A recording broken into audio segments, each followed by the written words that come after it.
Bonjour, bienvenue sur Baudin Prof TV. Alors, dans cette nouvelle vidéo, nous allons voir la différence qu'il y a entre les arts et les acomptes.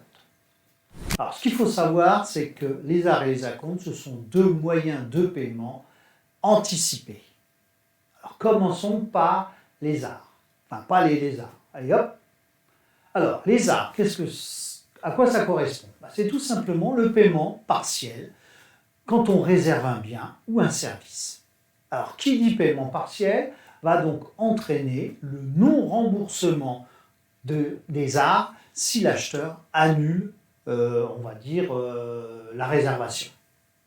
Et si c'est annulé par le vendeur, il devra rembourser le double des arts qui ont été versés par l'acheteur. Alors, c'est souvent ce qu'on trouve dans le cas des ventes immobilières. Alors, maintenant, passons aux acomptes. Alors, les acomptes, eux, ce sont simplement des premiers versements liés à un paiement ultérieur. Donc, souvent, c'est lié à ce qu'on appelle un engagement, un bon de commande, un contrat. Et là, dans ce cas-là, on ne va pas pouvoir se dédire, c'est-à-dire annuler, sous peine de devoir verser des dommages et intérêts. Alors, on trouve ça souvent dans les transactions commerciales classiques.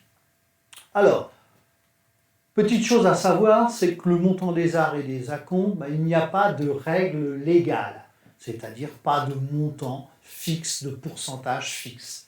Mais faites attention, si le montant qui vous est demandé est supérieur à 30% du montant des travaux ou du bien réservé, ne signez pas parce que là, ça veut dire qu'il y a quelque chose qui pose problème.